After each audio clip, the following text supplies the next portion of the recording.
Sir cab auto பைக்குன்னா red taxi மட்டும்தான்.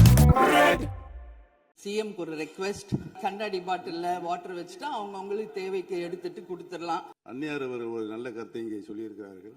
அந்த கருத்து ஏற்புடையது அல்ல என்பதை நான் தெரிவித்துக் கொள்ள கடமைப்பட்டிருக்கிறேன். என்ற கோபம் வந்தால் தண்ணி பள்ளி கொண்டிருக்க வாய்ப்பு இருக்கிறது.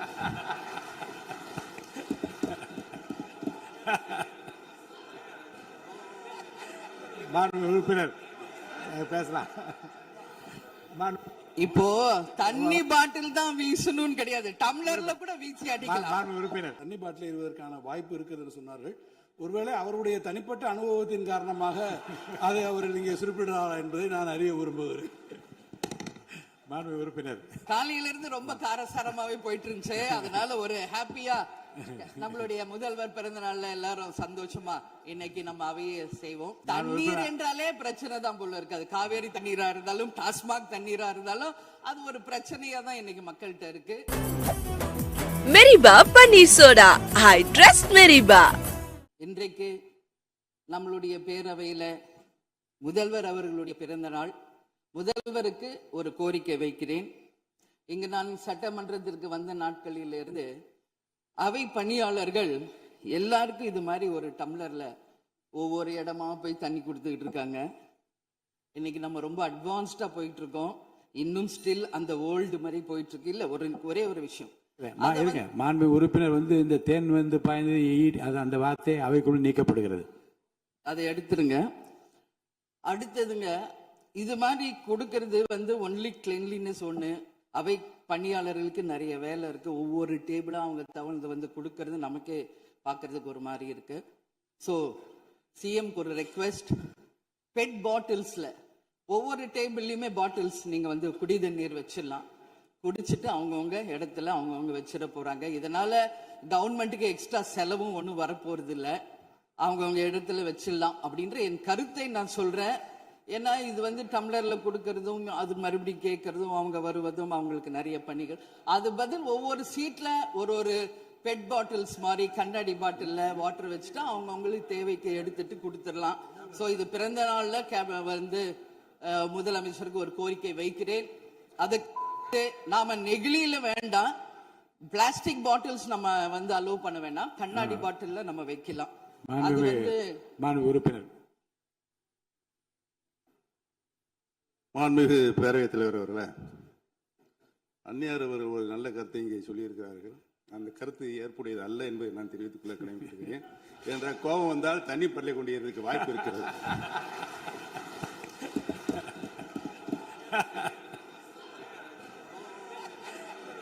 உறுப்பினர் பேசலாம்.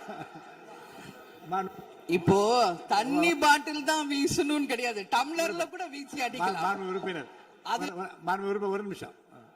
தலைவர் அவர்களே, நம்முடைய மாண்புமிகு முன்னாள் முதலமைச்சர் அண்ணன் ஓபிஎஸ் அவர்கள் ஒரு நிலையை குறிப்பிட்டு அதை எரிவதற்கான தண்ணி பாட்டில் எரிவதற்கான வாய்ப்பு இருக்கிறது சொன்னார்கள். ஒருவேளை அவருடைய தனிப்பட்ட அனுபவத்தின் காரணமாக அதை அவர் இங்கே குறிப்பிடுறாரா என்பதை நான் அறிய விரும்புகிறேன். உறுப்பினர் ஏன்னா காலையில இருந்து ரொம்ப காரசாரமாவே போயிட்டு இருந்துச்சு. அதனால ஒரு ஹாப்பியா நம்மளுடைய முதல்வர் பிறந்த நாள்ல எல்லாரும் சந்தோஷமா இன்னைக்கு நம்ம அவையை செய்வோம். சோ பாட்டில் தான் வீசணும்ன்றது இல்ல, வன்முறைக்கு வேண்டும் என்றால் இங்க எவ்வளவோ இருக்கு, எது வேணாலும் வீசலாம். பட் நம்ம எண்ணம் அது கிடையாது. நிச்சயமாக தண்ணீர் என்றாலே பிரச்சனை தான் போல இருக்காது. காவேரி தண்ணீரா இருந்தாலும் டாஸ்மாக் தண்ணீரா இருந்தாலும் அது ஒரு பிரச்சனையா தான் இன்னைக்கு மக்கள்கிட்ட இருக்கு.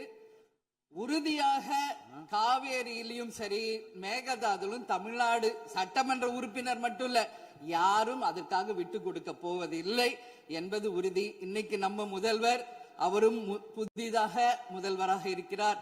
கர்நாடகா முதல்வரும் முதல் முறை முதல்வராக வந்திருக்கிறார். கேரள முதல்வரும் முதல் முறை முதல்வராக வந்திருக்கிறார்கள். சோ 3 முதலமைச்சர்களும் ஒன்று நட்பு ரீதியாக பேசி இந்த பிரச்சனைக்கு தீர்வு காணலாம்.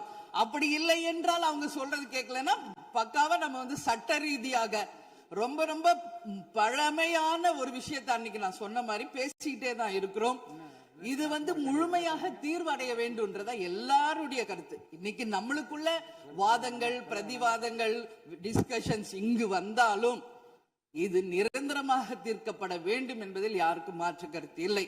இப்ப 2026 இருக்கும், 3026 வரைக்கும் இது கண்டினியூ ஆகக்கூடாது, இன்னொரு 100 ஆண்டு காலத்திற்கு என்பதுதான் எல்லோருடைய எண்ணம். சோ அது நடக்கணும். அது மட்டும் கிடையாது, இன்றைக்கு நேற்று நடந்த ஒரு விஷயம் தமிழ்நாட்டில். நேற்று நான் நேரடியாக சென்று பாதிக்கப்பட்டவங்களை பார்த்தேன். Yesterday was a black day for Tamil Nadu. Sunday black சண்டேவாக நேற்று இருந்தது. இதுவரைக்கும் தமிழகம் காணாத ஒரு பேர் விபத்து அது. இன்னைக்கு பேரிடர் எவ்வளோ பிரச்சனைகள் இருந்தாலும் ஒரு அமோனியா தாக்குதல்ல இத்தனை பேர் பாதித்தது தமிழக வரலாற்றில் முதல் முறை. அனைவரும் வடநாட்டை சேர்ந்த பெண்கள், 20 வயசுல இருந்து 25 வயசுக்குள்ள இருக்கிற இளம் பெண்கள். அவங்கள நேரா பார்க்கும்போது மிக மிக மனசுக்கு கஷ்டமாக இருந்தது. என்ன ஃபேஸ்ல பாக்குறோம், உதடு, காது, மூக்கு எல்லாம் ப்ளீட் ஆயிட்டே இருக்கு. அப்போ டாக்டர்ஸ் அங்க எக்ஸ்பிளைன் பண்ணாங்க, இங்க வெளியே நம்ம என்ன பாக்குறோமோ அதுதான் இன்னர், அதாவது லங்ஸ். இதை பற்றி ரொம்ப விரிவான விளக்கத்தை எல்லாம் அமைச்சர் அளிச்சுட்டாங்க. இதை சுருக்கமா அதை நான் பார்த்தேன், சரியானதுதான். நீங்க மேற்கொண்டு அதை பற்றி பேச ஆளுநர் உரைக்கு நன்றி தெரிவிக்கிற கருத்துக்கு வந்திருக்க நீங்க. கண்டிப்பா. அதனால நான் நினைச்சேன் இன்னைக்கு ஒரு நிமிஷம் அவங்களுக்காக நம்ம மௌன அஞ்சலி செலுத்துவோம் என்று நான் எதிர்பார்த்தேன். இருந்தாலும் பரவாயில்லை. சோ அவங்களுக்கு நான் நேத்தே சொன்னபடி முதலமைச்சர் அவர்கள் 2 லட்சம் ரூபாய் கொடுத்திருக்கார். உடனே அமைச்சர்கள் போய் பார்த்தாங்க. அதெல்லாம் பாராட்டுக்குரிய விஷயம். ஆனாலும் ஏழ்மை குடும்பத்திலிருந்து வந்திருக்காங்க. சோ கன்சிடர் பண்ணணும்னு சொல்லி நான் கேட்டுக்கிறேன். உரிய சிகிச்சை தரப்படுகிறது. அவங்க பிழைப்பது நிச்சயம் கடவுள் கையில இருக்கிறது. சோ எல்லாரும் அவங்களுக்காக ப்ரே பண்ணுவோம் சொல்லி இந்த நேரத்தில் நான் கேட்டுக்கொள்கிறேன். ஒரு பெண்ணா அந்த பெண்களை பார்க்கும்போது என்னால் அதை ஏற்றுக்கொள்ள முடியலை. அதனாலதான் சபையில் அதை நான் பேசுகிறேன். அதே போல இன்னைக்கு முதல் முறையாக மற்ற சப்ஜெக்ட் எல்லாம் பேசிட்டு இருக்கேன். என்னுடைய தொகுதியை பற்றி இதுவரைக்கும் நான் பேசவே இல்லை. நான் சட்டமன்ற உறுப்பினராக வெற்றி பெற உறுதுணையாக இருந்த திராவிட முன்னேற்ற கழகத்திற்கும் அதன் தலைவர் அண்ணன் ஸ்டாலின் அவர்களுக்கும் இந்த நேரத்தில் என் நன்றிகளை தெரிவித்துக் கொள்கிறேன்.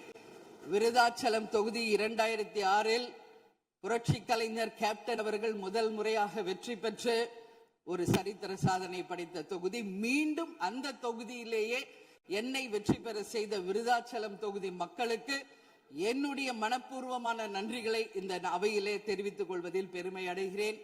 அதே போல அந்த விருதாச்சலம் தொகுதி மக்களுக்கு நான் என்னைக்கும் உண்மையாக இருப்பேன், நேர்மையாக இருப்பேன் என்பதையும் இந்த நேரத்தில் தெரிவித்துக் கொள்கிறேன்.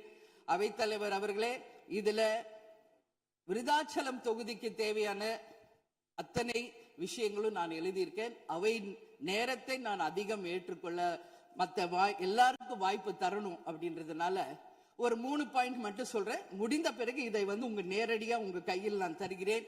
அதை நீங்கள் எடுத்து தீர்மானமாக நிறைவேற்றி தரணும்னு சொல்லி கேட்டுக்கிறேன். விருதாச்சலம் ஒரு மாவட்டமாக அறிவிக்கப்பட வேண்டும் என்று ஒரு நீண்ட நெடிய கோரிக்கை பல ஆண்டுகளாக இருக்கிறது. அதுதான் அங்கு எல்லா மக்களினுடைய விருப்பம். அதை நீங்கள் முதல்வர் அவர்களும் அவைத்தலைவர் அவர்களும் கவனத்தில் கொண்டு விருதாச்சலத்தை ஒரு தனி மாவட்டமாக அறிவிக்க வேண்டும் என்பதை இந்த நேரத்தில் நான் சொல்கிறேன். அதே போல பீங்கான் தொழிற்சாலை மற்றும் கல்லூரி தமிழ்நாட்டில் வேறு எங்குமே கிடையாது. அது விருதாச்சலத்துல மட்டும்தான் இருக்கு. கவர்மெண்ட் அந்த ஃபேக்டரியும் சரி, ஒரு காலேஜும். பட் ரொம்ப ரொம்ப ஒரு நலிவுற்ற நிலையில் இருக்கிறது. சோ அதை நீங்க கட்டாயமாக மிகப்பெரிய அளவுல டெவலப் பண்ணி அதன் மூலம் வேலை வாய்ப்பையும் அதே நேரத்தில் எக்ஸ்போர்ட் பண்றதுக்கும் கட்டாயம் அரசு நிச்சயம் எங்களுக்கு ஒத்துழைக்க வேண்டும் என்பதை கேட்டுக்கொள்கிறேன். விவசாயம் நிறைந்த பகுதி, அங்கு குடிதண்ணீர்ல மாசு இருக்கிறதுனால நிறைய மக்களுக்கு கிட்னி பாதிக்கின்ற ஒரு நிலைமை இருக்கு. சோ அங்க கூட்டு குடிநீர் திட்டத்தை கொண்டு வர வேண்டும். மரவள்ளி கிழங்கு, மக்காச்சோளம், நெல், கரும்பு இவைதான் அங்கு அதிகமாக விளைகிறது. சோ விவசாயிகளுக்கு முழு கடன் தள்ளுபடி செய்து விவசாயிகளுக்கு எல்லா விதத்திலும் இந்த அரசு உறுதுணையாக இருக்கணும் சொல்லி நான் கேட்டுக்கிறேன். அதே போல டெல்டா பிரச்சனை மட்டும் கிடையாது, இது தமிழ்நாடு பிரச்சனை.